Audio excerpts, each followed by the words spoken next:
Listos, Rubén. Ok, también yo. Perfecto. Hola, muy buenas noches. Bienvenidos sean todos a una plática más de estas tan interesantes que tenemos los miércoles con Rubén Sagui.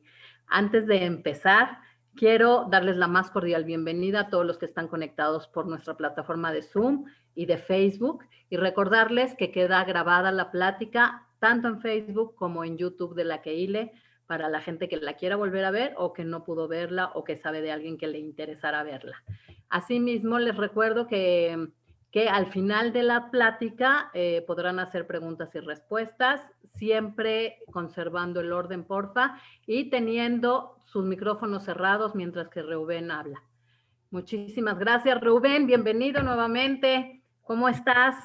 Muy bien, muchas gracias. Qué bueno, pues iniciando un ciclo nuevo con esta nueva plática en su capítulo 1, el nuevo mapa geopolítico del mundo, ¿no? Que me imagino que es súper interesante y seguramente habrá muchas cosas padres que nos vas a decir y muchos datos importantes. Muy bien. Pues muy buenas noches, gracias Anita, bienvenido a todos. Y vamos a empezar a ver un tema realmente fascinante. Es un tema de los cambios geopolíticos que suceden en el mundo. Como consecuencia vamos a dar énfasis a lo que es la energía del mundo. Y en base de la energía que tanto necesita el mundo, vamos a ver cómo está cambiando constantemente el mundo, el equilibrio de fuerzas en el mundo y todo lo demás. Eso va a ser una serie de algunas pláticas porque vamos a dar una vuelta al mundo. Vamos a empezar en Estados Unidos porque esta revolución que quisiera hablarles hoy, la revolución del esquisto. Yo no creo que muchos escucharon de la revolución del esquisto. Hoy les vamos a explicar. Eso empezó en Estados Unidos y por eso empezamos en Estados Unidos. Pero después vamos a viajar a Europa, a Rusia, a Asia Pacífica. Vamos a estar en China. Claro que no podemos dejar a China. En fin, va a ser una vuelta por todo el mundo. Y ya ni más preámbulos, vamos a empezar con el primer capítulo. Y el primer capítulo es el gas natural. Hoy vamos a hablar del gas natural. Bien, después de muchos años y muchos intentos fallidos de extraer el gas de una roca sedimentaria porosa que puede contener petróleo o gas natural, este sentimiento o estas capas geológicas se llamaban esquisto. En inglés se llama shale, tal vez conócenlo como shale. Después de muchos intentos de encontrar la tecnología de extraer gas de estas capas geológicas, una compañía tejana, la Mitchell Energy, logró de extraer gas del esquisto a través de una nueva tecnología que no existía antes y por eso no podían acceder a vastas cantidades de gas, que se llama fracturación hidráulica, water fracking, como se llama. Y eso fue apenas en 1998, hace poco tiempo. Esta tecnología es una tecnología relativamente nueva y es una revolución tecnológica sin precedente que sucedió en este mundo sin que nos dimos cuenta.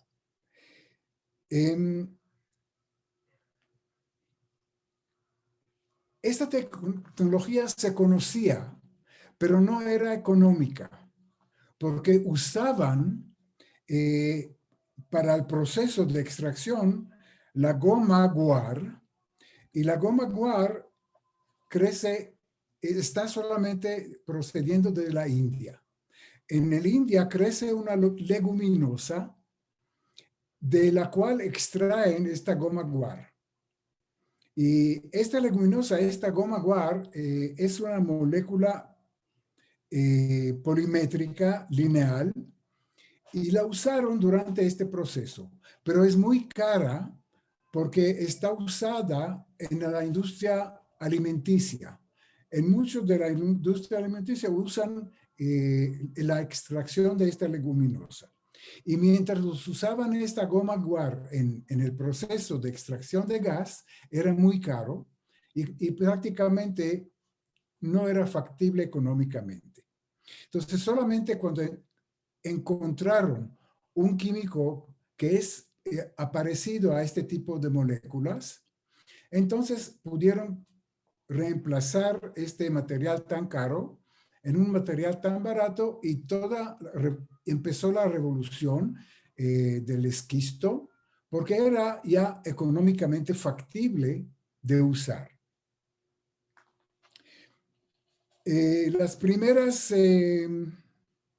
perforaciones hicieron en el Barnett, cerca de Fort Worth de Texas. Y por esto quiero mostrarles un mapa de Estados Unidos donde vemos las capas geológicas que encontraron, que le llaman Barnett. Aquí estamos, en Texas, cerca de Texas.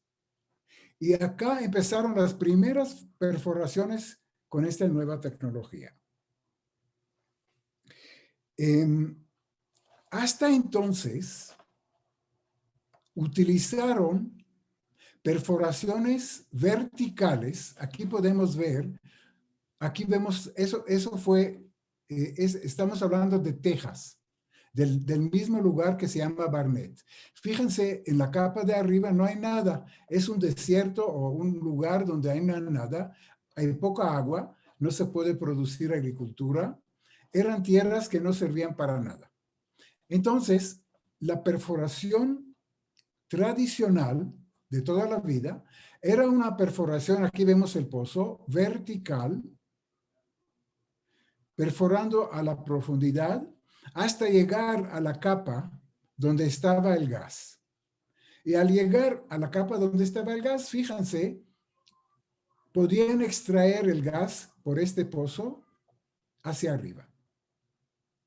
Pero la cantidad de gas que podían extraer, fíjense, está muy limitada, porque solamente es el gas que está cerca al tubo o al pozo que perforaron. Entonces, al empezar a usar una completamente nueva tecnología, aquí vemos a mano izquierda, de perforación horizontal, era factible la extracción de gas. Entonces, es algo muy complicado, parece fácil en decirlo, pero se perfora un mismo pozo vertical y al llegar de la capa donde está el gas o el petróleo, la perforación cambia su dirección en 90 grados y empieza a perforarse horizontalmente dentro de las capas de gas. Entonces aquí es lógico que ven que el tubo horizontal puede estar en un ambiente de gas que es mucho más grande que este pequeño ambiente de gas que está en un pozo vertical. En cambio, aquí puedo perforar kilómetros y kilómetros horizontalmente para encontrar el gas y extraerlo. Entonces, esta es la nueva revolución porque lograron la tecnología de cambiar el rumbo de la perforadora en 90 grados. Eso no se pudo hacer antes. Entonces, ahora sí fue posible de extraer gas del esquisto. Ahora, el esquisto es una formación geológica que era arena anteriormente, pero con la presión tan grande y las temperaturas, se compactó, atrapando cantidades de gas o petróleo que se estaba atrapado en estas capas geológicas que nunca se pudo extraer, solamente con esta nueva tecnología. Esta capa fue formada hace 250 millones de años y se encuentra a 1 o 2 millas de profundidad, bastante profunda. Entonces, esta tecnología que estamos explicando ahora, eso es lo que le llaman la revolución del esquisto. Quiere decir, la perforación horizontal por un lado. Pero si yo llego ya con la perforación horizontal, como vemos acá, y ya tengo contacto con unas capas de mucho gas a lo largo de kilómetros y kilómetros, todavía falta que este gas, que estas moléculas de gas entran al tubo y se les puede extraer. Ahora, con meter un tubo y una exploración dentro de la capa, todavía no es suficiente, porque ni el gas ni el petróleo entran al tubo. Entonces, para hacer que el gas fluye hacia el tubo, estamos usando la fragmentación hidráulica. ¿Y qué se hace aquí?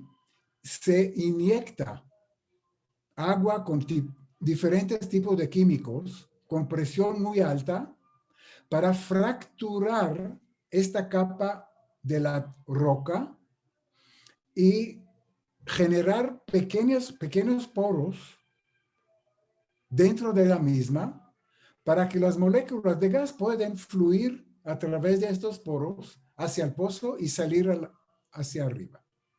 Entonces, el segundo elemento de estas nuevas tecnologías o de esta revolución nueva era, uno, perforar o cambiar el rumbo de la perforadora para que sea horizontal, y dos, la fracturación hidráulica que fracturó toda esta capa geológica y creó pequeños poros en ella para que fluya el gas.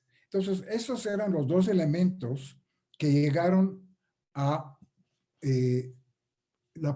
llevaron la posibilidad de extraer gas y petróleo de estas capas.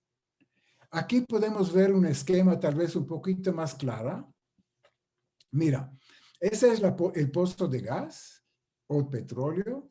Está cambiando su rumbo a 90 grados a una profundidad de 2 kilómetros, imagínense. Es una hazaña muy complicada tecnológicamente. Aquí inyectan la presión, fracturan toda la capa alrededor del pozo y con eso el gas penetra en el pozo y sale arriba. Entonces, primero aquí está el agua, la mezclan con los químicos que son necesarios, que es un secreto, nadie sabe exactamente cuáles son, se los mezclan, los inyectan en el pozo a una presión muy, muy alta y este agua con claro que sale el gas, pero también el agua que usaron están almacenando, lo están tratando para sacar y tratarla para que no sea nociva para el ambiente.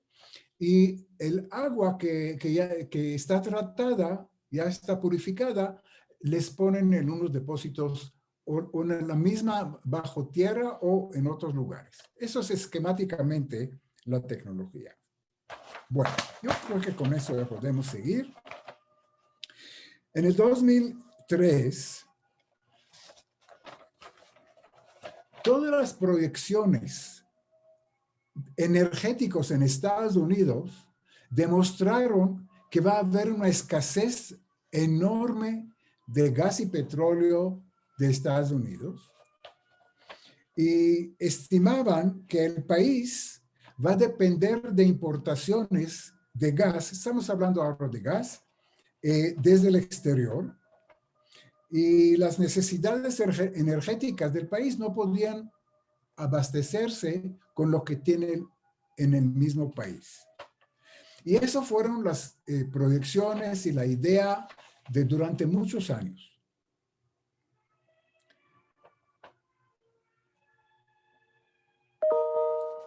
Así fue la situación hasta que llegó la revolución que ahora hablamos de las nuevas tecnologías.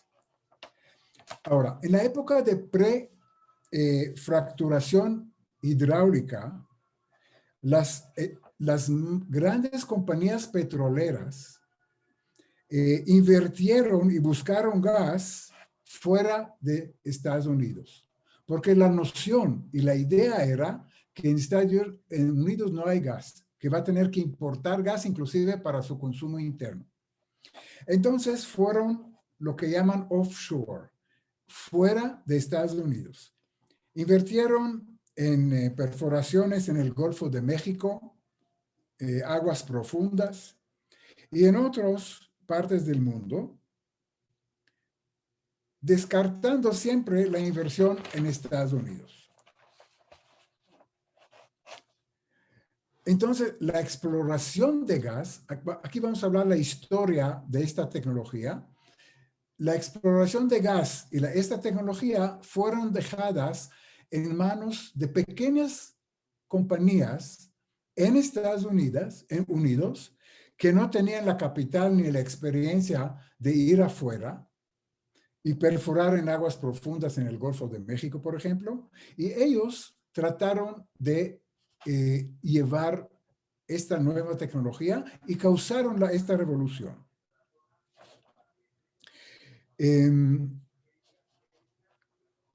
Las primeras perforaciones, las primeras capas de este esquisto, esta capa geológica se llama esquisto, encontraron en Luisiana, en Oklahoma, en Arkansas y posteriormente en un lugar que se llama el Marcellus.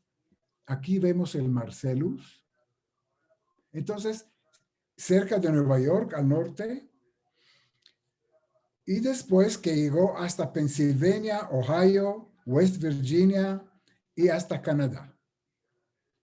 El Marcellus es una reserva de gas que creen que es la más grande del mundo y hay reservas de gas en cantidades incalculables. Entonces ustedes pueden ver que hay en Estados Unidos muchos lugares. Aquí podemos el Eagle Ford es uno, el Barnett es otro, en Haynesville hay uno, el Marcellus que es enorme. En fin, Estados Unidos está llena de reservas enormes de gas que no se conocía. Y cuando ya se conocía, no se podía explotar. Bueno, entonces, la alza de precios de gas natural motivaron a pequeñas compañías empezar a explotar las posibilidades y ver cómo se puede llegar y explotar este gas. Entonces, al principio, exploraron con las tecnologías antiguas, quiere decir, un pozo horizontal que se secó después de 1 o 2 años, muy rápido, porque el contacto del pozo horizontal, como ya hemos explicado, con el gas era muy pequeño. Entonces, dejaron esos ensayos que no funcionaban, sacaron un poquito de gas durante 1 o 2 años y el pozo se secó. Solamente en 2008 era la primera vez que la producción de gas natural en Estados Unidos empezó a aumentar contra todas las proyecciones que mencionamos que Estados Unidos va a tener que importar gas. Entonces, recién en 2008, ahora, es la primera vez que se dieron cuenta que Estados Unidos están aumentando su producción de gas. ¿Y por qué? Por la nueva tecnología que hemos mencionado. de pequeñas compañías. Así empezó. Ahora, cuando las magno compañías, las tremendas compañías petroleras, se dieron cuenta del fenómeno, rápidamente dirigieron muchas inversiones desde el exterior, desde todo el mundo, de Asia, del Golfo de México, de América Latina, y regresaron a Estados Unidos para trepar a esta ola nueva. Se dieron cuenta que algo pasa acá, una revolución, y empezaron a invertir en lo que es el gas. Ahora, en este mismo tiempo, compañías de China, de India, de Francia, de Italia, de Noruega, de Australia y de Corea del Sur, también compraron acciones de pequeñas compañías petroleras americanas para entrar en este auge de la nueva producción de gas. Y eso era, y eso le ayudó a esas compañías que necesitaban mucho capital de trabajo para poder invertir y extraer este gas. En 2011, fíjense que todo sucedió últimamente prácticamente. Se estimaban que las reservas de gas natural eran más altas en 70% del 2008. Quiere decir, ya la idea y la noción que faltaría gas en Estados Unidos empezó a cambiar.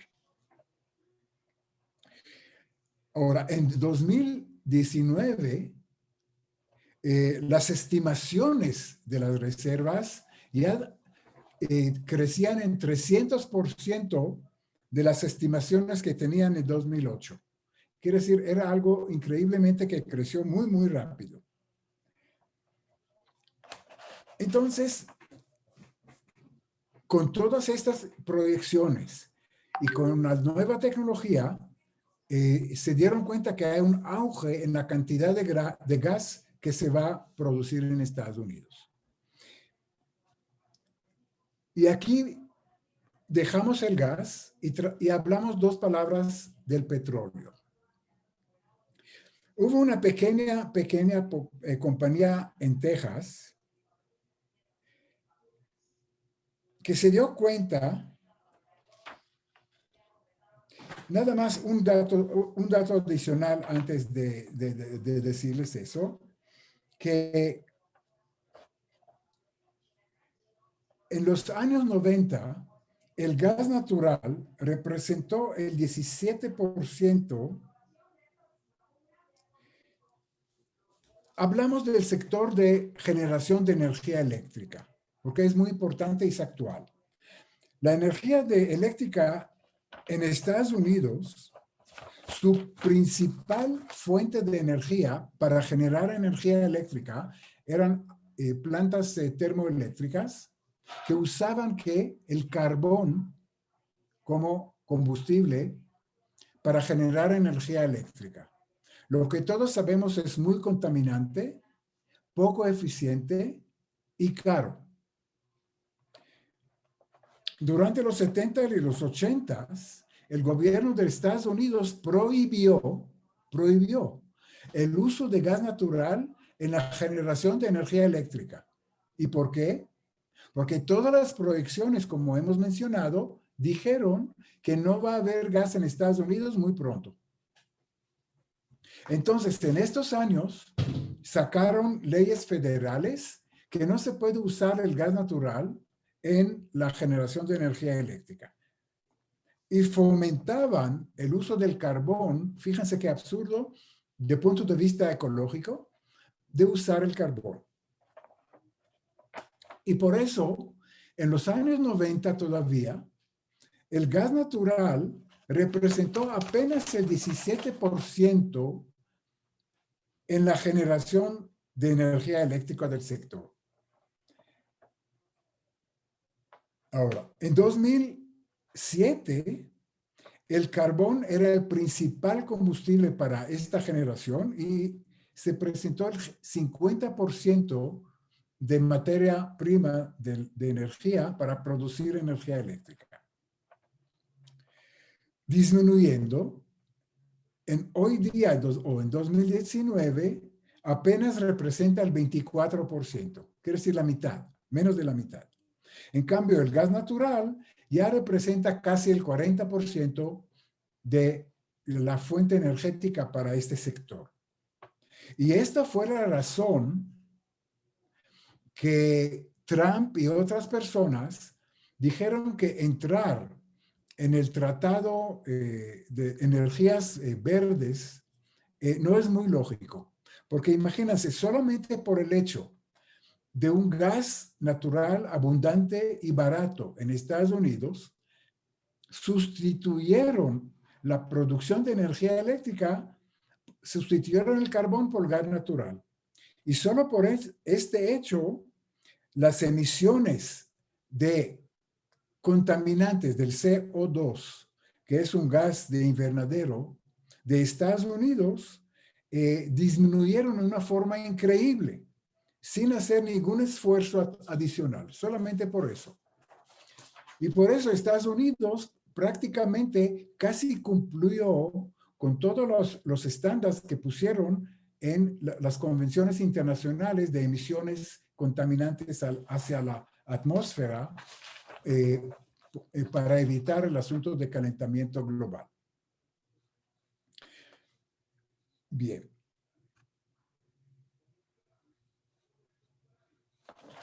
Ok, entonces hasta aquí es el capítulo de gas. Vamos a hablar ahora algo sobre el petróleo, que es también importante. Entonces, en 2007, apenas, porque la revolución del petróleo fue mucho después del gas. Solamente en 2007, un dueño de una pequeña compañía en Texas, que estaban trabajando en el gas en la parte de Barnett, fíjense aquí, en esta parte de Texas, era un tipo visionario y se dio cuenta, estudió las estadísticas de producción de gas en Estados Unidos y se dio cuenta que va a haber una sobreoferta de gas y que necesariamente los precios de gas se van a bajar en una forma muy importante por la gran oferta. Entonces, él, como tenía una pequeña compañía que se dedicaba a la explotación de gas en esta forma de fraccionamiento hidráulico, se dio cuenta que se le acabó el negocio, porque si los precios de gas bajarían, su negocio va a quebrar.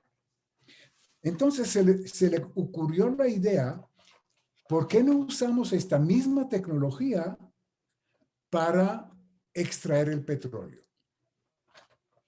Ahora, él tenía tres alternativas para salvar su compañía. Uno, invertir en proyectos fuera de Estados Unidos, lo que llamaban offshore, lo que hicieron los petroleras muy importantes que tenían mucho dinero, y para eso no tenía capital. La segunda alternativa es perforar en aguas profundas en el Golfo de México, como han hecho British Petroleum y otras compañías gigantes. Para eso no tenía la experiencia. Y la tercera alternativa era tratar de adaptar la tecnología que él ya conocía y extraer petróleo del esquisto. Y esa era la única alternativa para este señor, para esta pequeña compañía. Entonces, esto fue un camino muy difícil, porque en la teoría, esta posibilidad estaba descartada completamente. ¿Y por qué? Porque la molécula del petróleo es 7 veces más grande que la molécula de gas. Entonces, con la fracturación hidráulica y la creación de poros en la roca, no sabían si la molécula de petróleo más grande también podía fluir y salir por este sistema. Entonces, él se puso a trabajar en eso con sus geólogos y con sus estudiar el asunto, y empezaron a desarrollar y investigar si se puede hacer. Les cuento también que en 2007 Estados Unidos produjo 5.1 millones de barriles diarios, la mitad de la cantidad producida en los años 90. Quiere decir, la producción de petróleo de Estados Unidos también estaba disminuyendo año tras año, como la del gas. Y las proyecciones eran que Estados Unidos va a ser un importador. Mientras las importaciones crecieron en 60%. Quiere decir, era la mitad de la producción de los años 90 y las importaciones eran 60% más. Una situación muy preocupante. Y otra vez la noción que las reservas están agotándose era la predominante. Entonces, los geólogos de la misma compañía estudiaron la posibilidad de aplicar esta tecnología al petróleo igual como al gas. Y mientras profesores de la universidad, burócratas del gobierno y todo el mundo siguió con las proyecciones que en Estados Unidos no va a haber petróleo. ¿Ustedes recuerdan la época que dijeron el petróleo se va a acabar en 10 años? Esta gente de esta compañía en Texas lograron extraer petróleo del esquisto en la misma tecnología casi que usaron para el gas. Quiere decir, perforación horizontal y fraccionamiento hidráulico. Bueno, ellos empezaron su exploración en lo que se llama el Eagle Ford. Aquí podemos verlo en el mapa, en Texas, ¿sí? Nada más entre paréntesis, este Eagle Ford, aquí estamos la frontera con México. Entonces, esta capa geológica sigue hacia dentro de México. Y en todo el Golfo de México también tenemos enormes reservas en el mismo esquisto que por alguna razón el gobierno de México no quiere explorar. Pero ese es otro capítulo y no vamos a adelantar. Entonces, ellos empezaron acá en el Eagle Ford y encontraron 240 kilómetros. Imagínense, un área increíblemente grande, donde encontraron esquisto con petróleo. Entre paréntesis, quiero decirles que no todos los esquistos del mundo tienen petróleo o gas. Si el esquisto fue formado en condiciones de muy altas temperaturas, todo el gas y el petróleo que estaba atrapado en estas capas se evaporó y se quemó. Solamente en esquisto que fue formado hace 250 millones de años, en condiciones de temperaturas bajas, solo estos mantuvieron sus depósitos de gas y petróleo. Bueno, cuando empezaron a descubrir esto, empezaron a rentar extensas, vastas dimensiones de tierra. Ellos, por ejemplo, rentaron 500,000 de acres de tierra en Texas,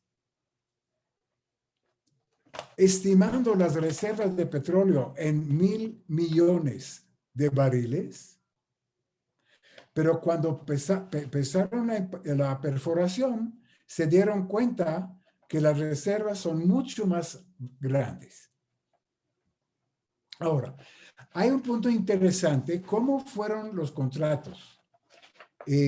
Fíjense cómo es la zona de Texas. Es una zona prácticamente abandonada, donde hay pequeños árboles, arbustos, pero no es apta para agricultura.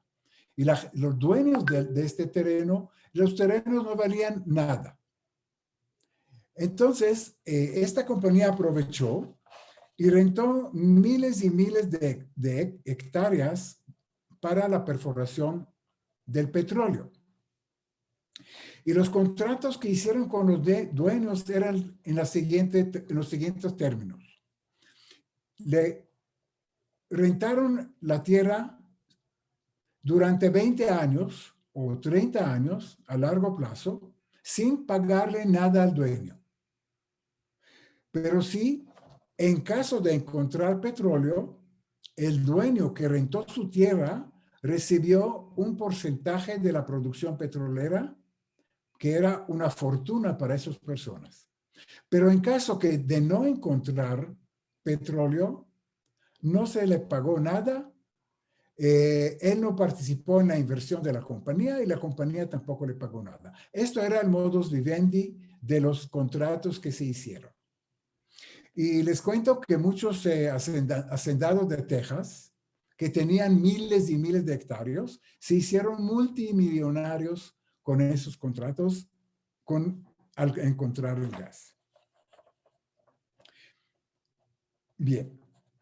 Posteriormente, después del Fort Eagle, encontraron los mismos esquistos en Dakota del Norte, que quisiera mostrárselos. Ese es el Eagle aquí está en Dakota del Norte,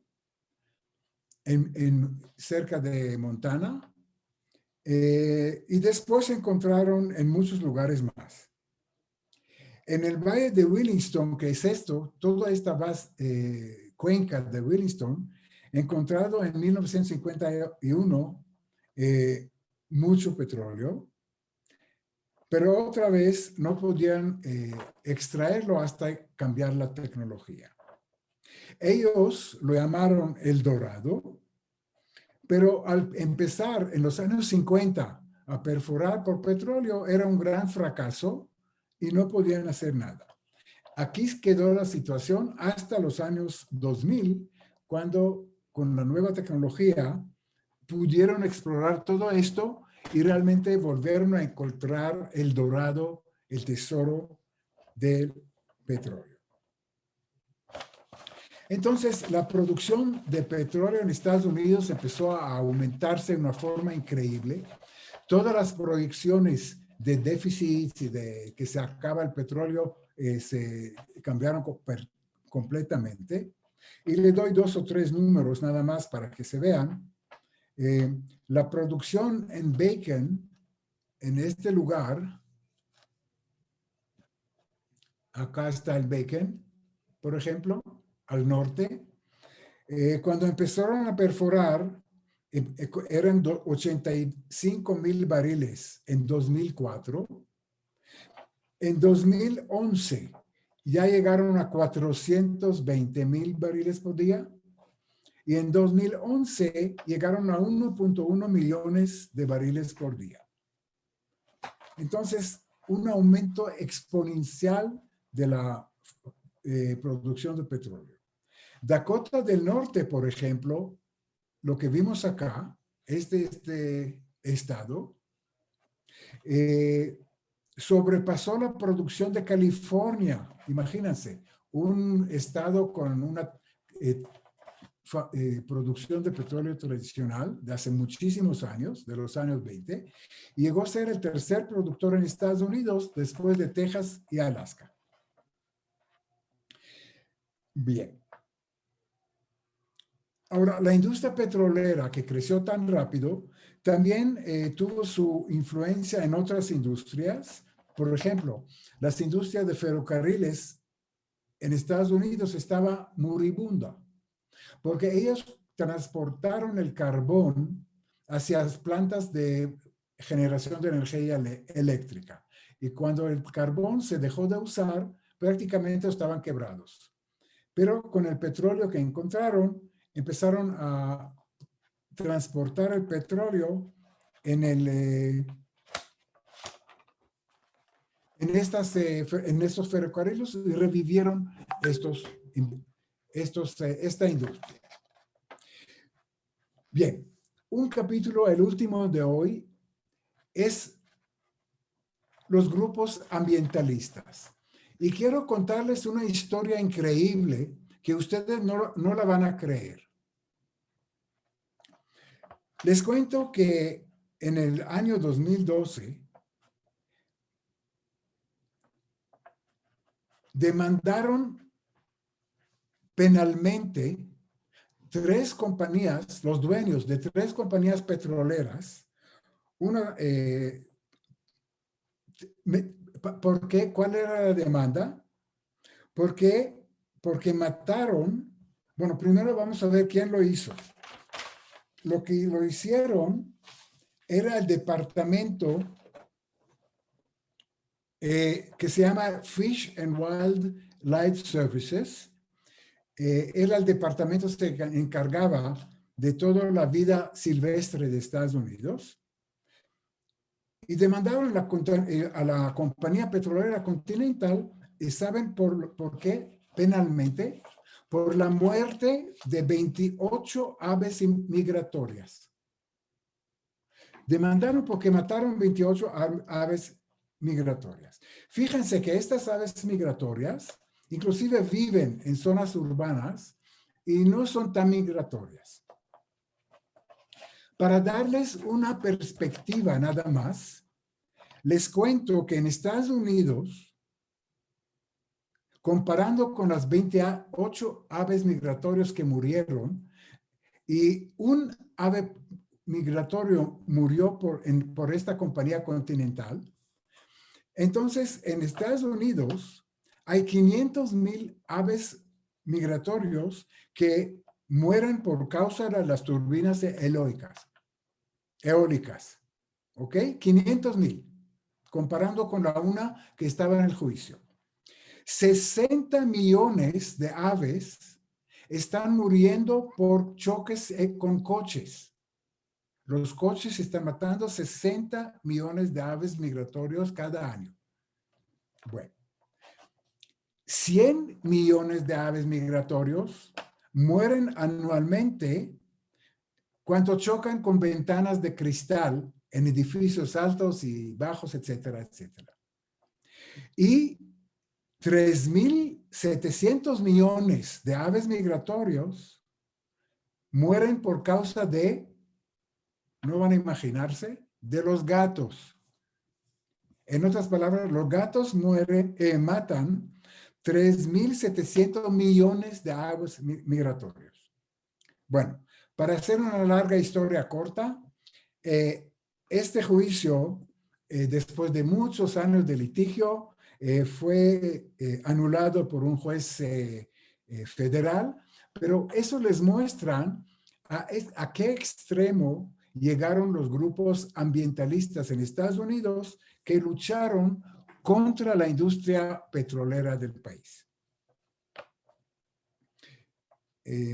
Yo creo que con esto, déjame ver si hay algo más importante, porque ya estamos llegando al tiempo. Entonces, en muy cortas palabras, voy a seguir un párrafo más. Después de estos yacimientos, encontraron muchos más yacimientos en Estados Unidos. Les cuento nada más una anécdota que en esta parte que se llama el Permian Basin, es el Eagle Ford, un jovencito, después de la Segunda Guerra Mundial, un jovencito que estuvo en la Marina y después terminó Yale, cogió su familia a esta parte de Texas para buscar su suerte, y él se llamaba George Bush. y él se fue con Bárbara y su hijito para encontrar su suerte acá. Bien, yo creo que con eso vamos a dejar el micrófono y podemos abrir el micrófono a preguntas y comentarios. Gracias, Rubén. Si alguien tiene alguna pregunta, alguna duda y quiere hablar, por favor, abra su micrófono en orden. Gracias. Esperamos unos minutitos. A ver, le voy a... Raquel Sonana quiere hablar. Puedes hablar, nada más abre tu micrófono, Raquel. Hola, buenas noches. Hola. Hola, a ver, Rubén, te quiero preguntar. Es increíble que México, siendo productor de petróleo, tenga que importar el petróleo. Según Obrador dijo que no iban a haber gasolinazos y los gasolinazos está carísima la gasolina. ¿Qué puedes decir al respecto de todo esto? Inclusive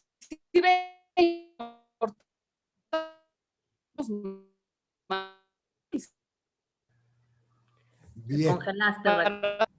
Hablando a ver, ¿aquí estoy mejor? ¿Ya me escuchan mejor? Sí, ahora sí. Sí. A ver, ¿a dónde te quedaste? ¿Qué puedes decir al respecto? Ok. Bien, es una excelente pregunta. Les cuento que tenemos un capítulo en el futuro que se llama México hacia atrás y Brasil hacia adelante. Quiere decir, vamos a comparar las políticas y los resultados de México con Brasil. Ustedes saben que Bolsonaro y AMLO llegaron a la presidencia con una semana de diferencia. Y les voy a contar la diferencia entre Brasil y México y se van a caer de los sillones. Bueno, pero puedo adelantar en 2 palabras. La política energética de nuestro querido país es regreso a los años 30. Y con todas las consecuencias de por ejemplo, uno de ellos que México produjo 1,5 barriles por día de petróleo, millones de barriles de petróleo por día, hoy día estamos menos de 1 millón. Quiere decir, nuestra producción está bajando, los precios de energía eléctrica suben y todo por no querer utilizar el gas en las plantas eléctricas. Quieren regresar a usar el carbón, que contamina tanto, o el combustible pesado que sale de la refinería, que es muy costoso y muy contaminante y muy poco eficiente. En fin, en 2, 3 palabras, en México estamos yendo atrás. Todas las reformas de Peña Nieto que llevaron al país hacia adelante, hacia el mundo internacional, se cancelaron y lamentablemente vamos a ver los resultados muy pronto. Va a haber escasez de combustible, los precios de energía eléctrica van a subir, etcétera, etcétera. Pero dejamos esto para el capítulo en el futuro. Ok, gracias, Rubén. Saludos, gracias. Sí. Gracias, Raquel. ¿Alguien más quiere hablar? Filip, creo que querías decir algo. Pues no solamente, sí, gracias. Buenas noches, Reuben. Qué magnífica exposición nuevamente. Realmente los datos que das son increíbles. Quizá nos pudieras aclarar la situación de que por qué los ambientalistas no quieren que se use el fracking como tecnología, que porque también es interesante. Me imagino que lo vas a abordar en siguientes pláticas, pero si no, si nos puedes dar una pequeña anticipo, porque está el tema que toda esa agua que se inyecta y después que sale puede contaminar los mantos freáticos. Entonces, esta es una primera pregunta y después ya vemos por dónde caminamos para dejar platicar a todos los demás. Perfecto. Entonces, en lo que se refiere a este punto, primero voy a contestar tu pregunta, después algo más general sobre ambientalistas. Entonces, tu pregunta concreta. Mira, el agua que se inyecta para fracturar el esquisto se encuentra a 2 kilómetros, de 1 a 2 kilómetros de profundidad. El agua freática es mucho más arriba de estas capas. Quiere decir, lo que se hace con esta agua no contamina el agua freática. Eso no es verdad. Eso es uno. Segundo, no sé si vimos, si te acuerdas en la diapositiva, el agua que sale del pozo hoy en día se está tratando. Como cualquier agua contaminada, tiene una planta de tratamiento especial que extrae los metales y todo lo que es contaminante antes de alojar el agua tratada. Y por eso es verdad que al principio contaminaba, que no tenían la tecnología de tratar esta agua. Había otros pequeños problemas de temblores en algunos de los estados por alojar el agua con presión bajo algunos lugares que no eran aptos. Hubo pequeños temblores en esta zona. Este problema también se ha resuelto y hoy día ya saben dónde pueden y dónde no pueden alojar el agua tratada que estaba usando. Lo que quiero decir en 2 palabras, que con la experiencia de usar esta tecnología ha mejorado muchísimo y han evitado muchos problemas que sí tuvieron al principio. Entonces, eso es el punto 1. Ahora, en lo que se refiere a los ambientalistas, les di el ejemplo absurdo que por una ave migratoria que mató la compañía Continental, hubo un juicio penal durante muchos años y todo lo demás, mientras los gatos matan 3.700 millones de aves y los coches 60 millones de aves y las ventanas que tenemos en los edificios 300 millones de aves, los demandaron por una ave. Entonces, ¿por qué lo digo? Porque los ambientalistas a veces van al extremo. Y cuando van al extremo es un absurdo y es una estupidez. Pero por otro lado, tampoco podemos dejar de darle el crédito que por su presión obligaron a las compañías petroleras y a las demás mejorar sus procesos de explotación y exploración para que no contamine, para que no suceden temblores, etcétera, etcétera. Entonces, ambientalistas normales, digamos, que no son extremistas, llevaron a que hoy en día ya hay toda una serie de legislación y regulación de la industria. Y con eso hay que darles el crédito, porque sí tal vez aceleraron este proceso de regulación de la industria. Y el tercer punto, hay intereses muy pesados que están involucrados. Por ejemplo, la industria verde, que es la solar, la eólica, las turbinas y todo lo demás, tiene muchísimo interés de desaparecer el petróleo. Hay muchos ambientalistas, ideologistas, congresistas en Estados Unidos que por razones ideológicas quieren hacer desaparecer la industria petrolera, etcétera, etcétera, etcétera. Entonces, ellos siempre se combinan con los ambientalistas y van a la lucha contra ¿quién? Con la industria petrolera. Es algo absurdo porque todavía Estados Unidos produce solo el 7-8% de su energía, de energía verde. ¿Y qué pasa con los 93%? Todavía falta para hacer desaparecer la industria petrolera. Pero ellos hay lobistas muy fuertes en Washington y todo lo demás. Bueno, con eso termino.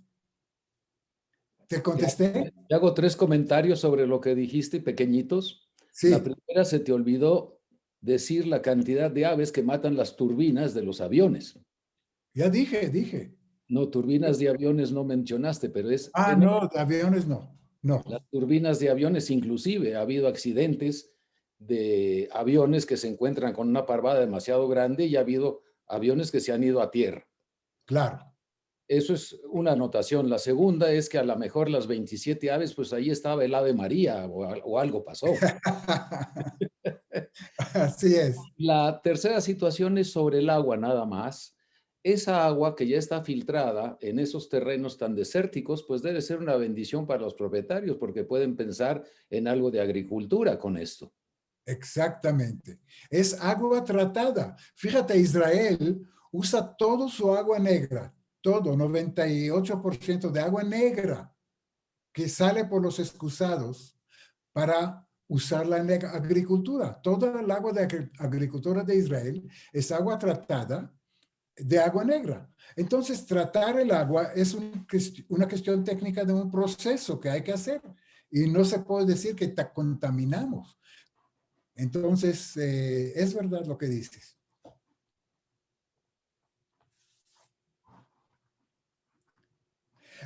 ¿Alguien más tiene alguna pregunta, alguna duda, comentario? Yo te digo que en Facebook tienes muchas felicitaciones. Nos dice Silvia, muchas gracias. El tema es muy interesante y muy importante.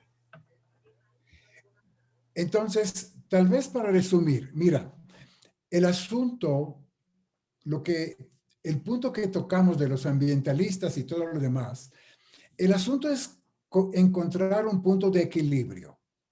Si vamos a un extremo, como el extremo de las aves que les mencioné, les cuento que no podemos sacar nuestro coche para ir a trabajar, porque estamos contaminando. Y es verdad. El coche que usamos emite gases CO2 y otros que son gases invernaderos. Entonces, si vamos a un extremo, no podemos usar coches. Tenemos que parar todo e ir con burros. En fin, claro que estamos haciendo daño al ambiente, pero el asunto es encontrar el equilibrio, donde podemos minimizar en la contaminación, pero seguir viviendo y produciendo y teniendo actividades económicas en el mundo moderno. No podemos llegar a un extremo o al otro. Entonces, el asunto es que la sociedad, a través de diálogos y a través de tecnologías, tiene que encontrar un punto de equilibrio donde minimiza el daño hecho al medio ambiente. Pero si ustedes me quieren decir que los 7.500 millones de gente que vivimos en este planeta pueden contaminar, pueden llevar a un nivel cero de contaminación, es un sueño guajiro. El hombre está contaminando el planeta. Y no podemos evitarlo. Podemos evitarlo matando a todas las personas que viven en este planeta. Pero claro que estoy hablando de absurdos. Entonces el asunto es llegar a un equilibrio que puedo llevar la vida moderna adelante y por otro lado minimizar la contaminación. Y con eso dejo el micrófono. Gracias por la plática. Muchas gracias. Espero que nos abrió un poco yo, por ejemplo, de la revolución del esquisto, no tenía idea. Algo muy superficial, pero que hubo un cambio tan drástico en lo que es energía en el mundo. Y en pláticas futuras vamos a ver los resultados y qué pasó. Pero ahora hablamos solamente de la revolución. Es algo increíble. Sí. Nos preguntan en Facebook, claro, tienes razón. ¿Y ahora qué pasará en el futuro si seguimos contaminando? Bueno, en el futuro lo que se va a hacer, y hay convenciones internacionales, donde se va a poner límites al nivel de contaminación que puede cada país emitir a la atmósfera, lo que llamaban gases invernaderos.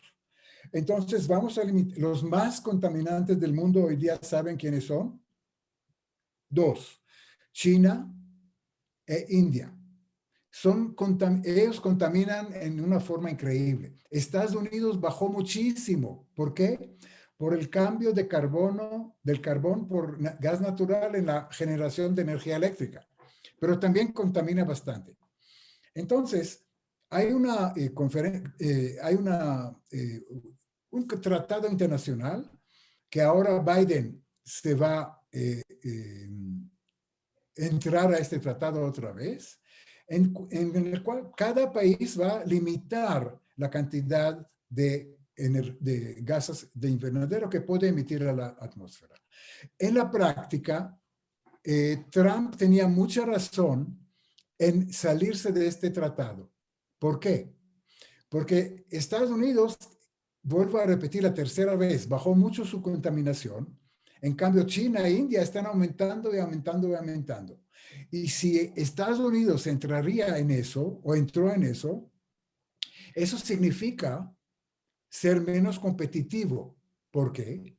Porque las industrias contaminantes tienen que invertir mucho para tratamiento de los gases. Ustedes saben que hoy día las termoeléctricas, inclusive que trabajan con carbón, cuando emiten sus gases contaminantes a la atmósfera, puede haber existen sistemas de purificación de estos gases que captan todos esos gases y los inyectan otra vez a 1 kilómetro bajo tierra. ¿Ok? Entonces, teóricamente, no hay ningún problema de emitir gases usando el carbón inclusive, y que no va a hacer ninguna contaminación, cero. Pero otra vez, el costo es tan alto que no es factible. Pero sí ya hay procesos en todas las industrias donde captan los gases que salen de las industrias, gases contaminantes, los tratan y después de tratarlos lo emiten a la atmósfera, igual como se hace con el agua. Pero Trump decía que si Estados Unidos va a hacerlo a nivel, digamos, extremo, la competitividad de la industria americana va a ser menos y China va a ganar más en todo lo que es la guerra comercial con ellos. Entonces, él dijo que sí, vamos a seguir, vamos a bajar y todo lo demás, pero no vamos a llegar a un extremo de tirarnos en el mismo pie con industrias verdes. Y hoy en día, industrias completamente verdes es un sueño guajiro que solo tienen algunos ambientalistas y algunos profesores y hay algunos. Y a propósito, no está comprobado 100%. Pero bueno, vuelvo al punto que hemos hablado. Hay que llegar a un equilibrio donde la industria está controlada, porque si no la controlamos va a hacer lo que le conviene. ¿Y qué le conviene? No tratar el agua, no tratar el aire, porque es más barato. Entonces sí hay que tener control, pero otra vez en una forma racionalmente y económica. No llegar a extremos absurdos de demandar por una pobre ave que murió. Rubén, ¿tú crees que este año de pandemia haya arreglado un poco el planeta? Claro, claro. La pandemia ha disminuido en una forma considerable todas las emisiones de gases contaminados a la atmósfera, sin querer, porque ya no usamos coches, porque la producción industrial ha bajado mucho. Aviones ya no vuelan. A propósito, aviones contaminan mucho, muchísimo, porque queman muchos galones de combustible por hora o por minuto. En fin, la actividad económica mundial ha disminuido en forma muy pronunciada y por eso el mundo en este año ha emitido muchos menos gases invernaderos, tal vez mucho más que cualquier convenio internacional firmado por muchos y que no cumplan, muchos países no lo cumplan. Tal vez hemos vuelto, digamos, ecológicos por fuerza, la epidemia. Es muy cierto. Ujú. Tienes muchas felicitaciones, nos dice Alice Raxbaum. Muchas gracias por tus pláticas tan instructivas. Aquí en San Diego ya tienes 4 fans. Ah, qué bonito. Bienvenidos desde San Diego. Un saludo. Gracias. Pues si no hay más preguntas, ni dudas, ni comentarios, yo creo que podemos cerrar esta sesión y les recuerdo que tendremos el próximo miércoles, igual a las 8 de la noche, con un capítulo diferente de este mismo tema, bueno, de este mismo mapa, ¿no? Mundial. Sí. Sí, y pues a ti agradecerte muchísimo, Rubén, por todas estas pláticas tan interesantes que nos das y con datos que de verdad no sé de dónde los sacas, pero son maravillosos. Perfecto. Yo tenía yo tenía una sola preocupación, que tal vez el tema es un poco técnico y por eso va a ser aburrido, pero sí es una cosa tan importante y creo yo tan interesante que sí vale la pena entender lo que pasa en el mundo. Claro. Claro, yo creo que es importante saber un poco de todo y estos temas que no nos metemos casualmente a verlos, pues es muy interesante e importante que tú nos los traigas y la forma como nos los platicas, creo que nos deja muchas dudas contestadas. Qué bueno. Entonces, pues muchísimas gracias. Gracias a todos los que se conectaron, tanto por Facebook como por Zoom. Les recuerdo que está grabada la plática y primero Dios, nos vemos la semana que entra. Síganse cuidando, por favor.